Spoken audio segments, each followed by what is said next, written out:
আলহামদুলিল্লাহ, কত সুন্দর নিয়ামত টমেটো। এই যে চমৎকার ছোট্ট একটা গাছে অনেক টমেটো হয়েছে।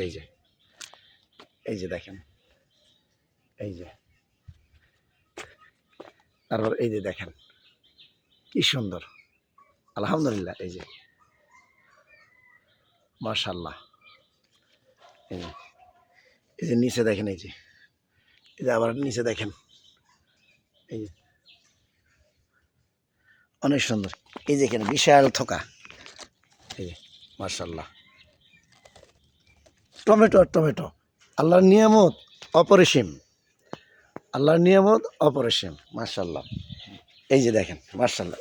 এই যে বাড়িতে আশেপাশে কাঞ্চি বলি আমরা দিনাজপুরের ভাষায়, এই বাড়ির আশেপাশে এরকম বুদ্ধি থাকলে বাজার থেকে 80 টাকা কেজি টমেটো কিনে খেতে হবে না।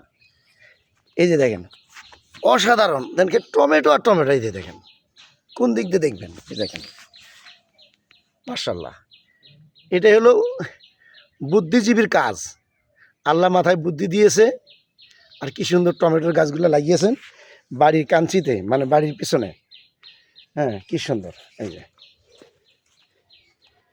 ছেলে মেয়েদেরকে যেভাবে পরিচর্যা করতে হয়, ঠিক ওইভাবেই এই গাছগাছড়াগুলো পরিচর্যা করলে আল্লাহর নিয়ামত দিয়ে পরিপূর্ণ করে দেয়।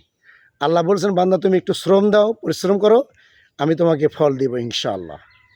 আল্লাহ দিচ্ছেন।